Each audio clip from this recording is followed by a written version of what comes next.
Hey kids, lucky us, we're on a new chapter. I've graded about half of our tests from chapter 6, and kudos to you guys. They are going extremely well, so air fives to you all. Okay, let's talk next chapter. What are we doing next? Our next chapter is all about similar polygons and special relationships that happen in triangles. If you're thinking about going into like engineering or architecture, this should kind of pique your interest because they use a lot of these ideas in their line of work.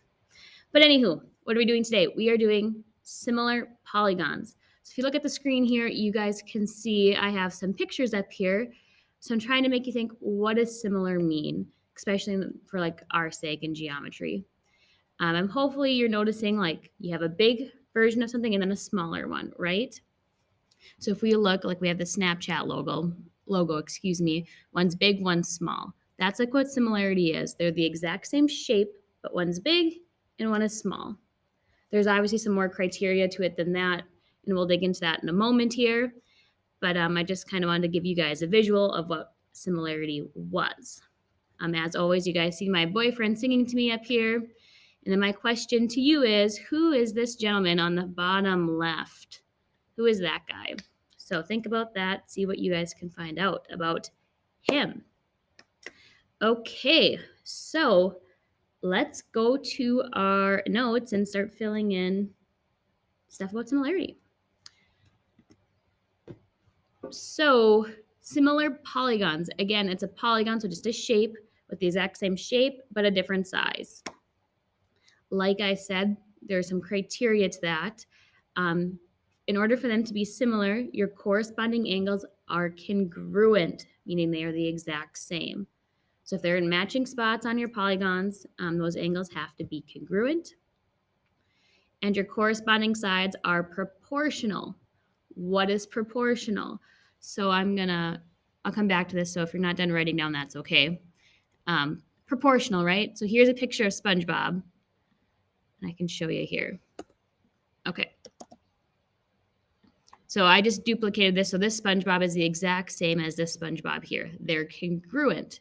If I want them to be similar, I'm going to shrink the one I just duplicated, so he's a little bit smaller.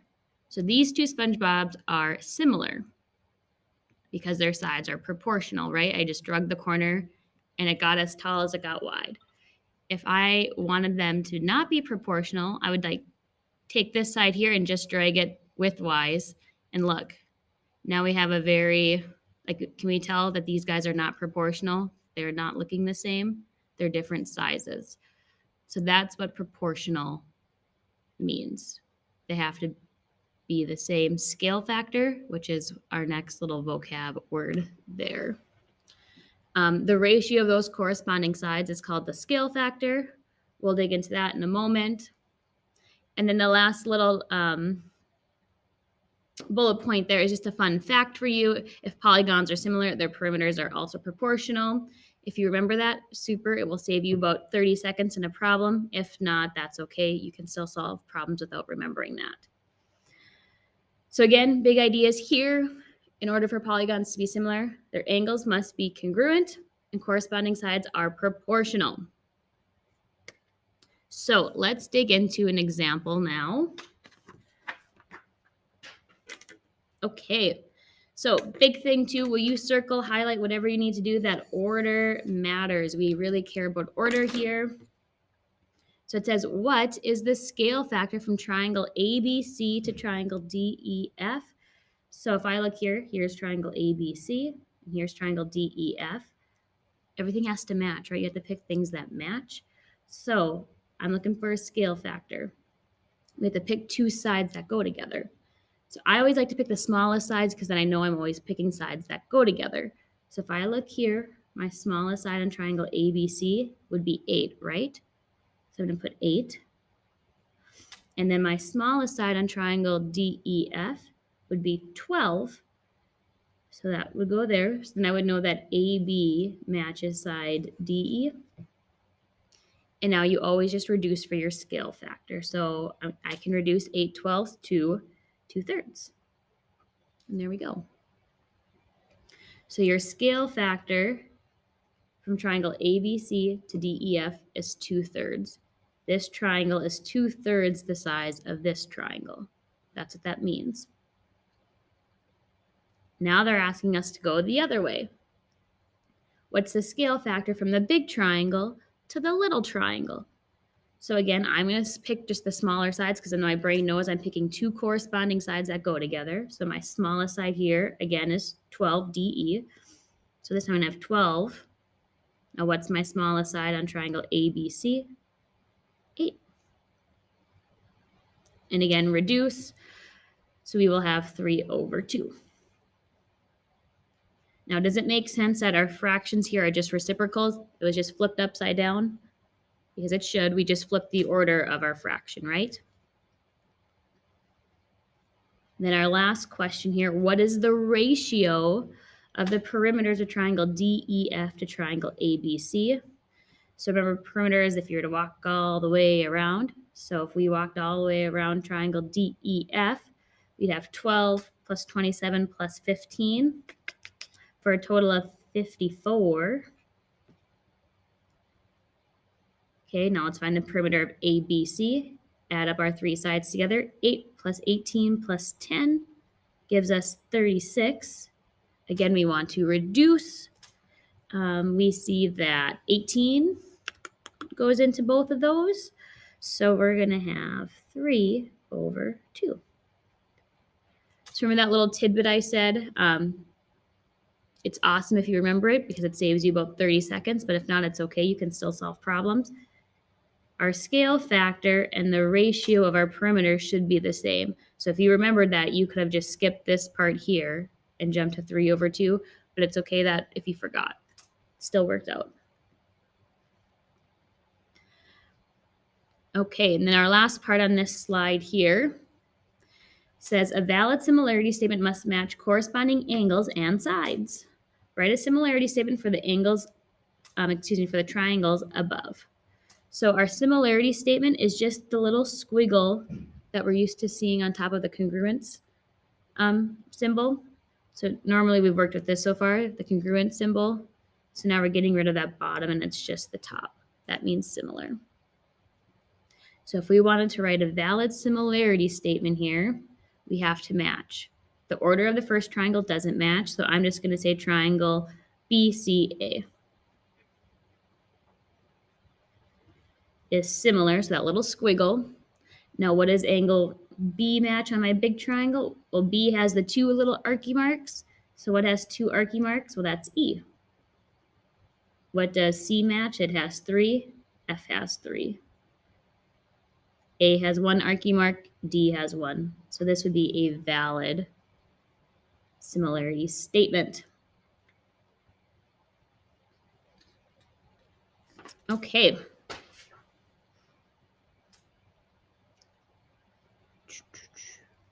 We are asked to list all congruent angles and write a proportion that relates all of the sides.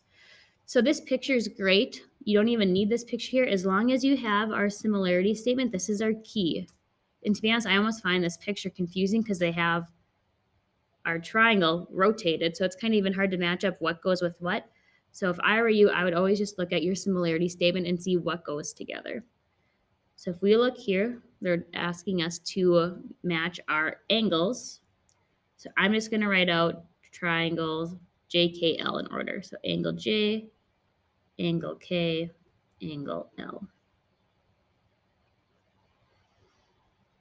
And our angles are congruent, so we can put they are congruent. Okay, so now let's see, what is angle J congruent to? Well, since angle J is in our first spot, it is congruent to angle P.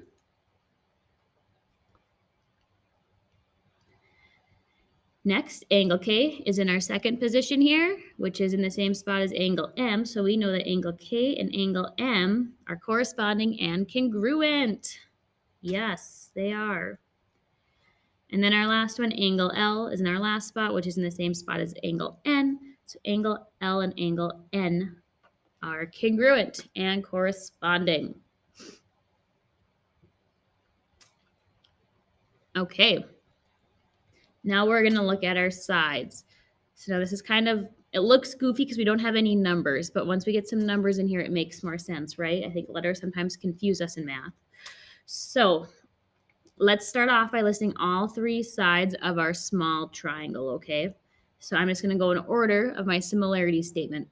So I'm going to have side JK. Okay, bear with me. It's going to look a little weird. Over blank is equal to side KL, which is equal to side JL.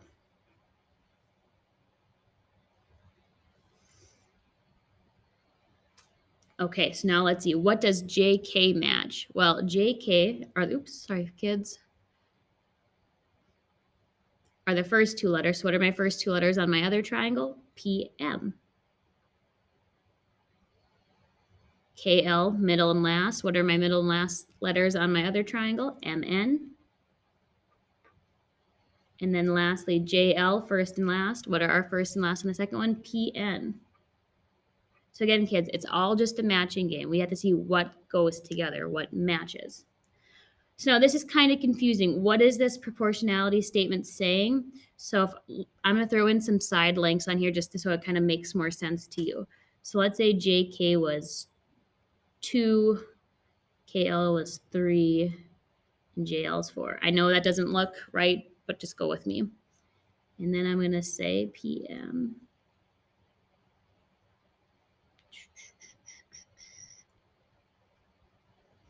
Okay. So now if we were to use these actual side links, let's look here. So JK I labeled as 2. So I'm going to have 2. What is PM? PM is 4. KL, 3. MN, 6. JL I labeled as 4. PN is 8. So in order for these two triangles to be similar, our sides have to be proportional. So they have to reduce to the same thing. So what does 2 over 4 reduce to? Well, it reduces to a half. 3 over 6 reduces to a half. 4 over 8 reduces to a half. So can we see that our scale factor is a half? Each side reduced to the same thing, so they're in proportion with each other. We don't have one side that's wonky and making SpongeBob look wider than he actually is. So that's what that means. All your sides have to reduce to the same thing. Had this one reduced to like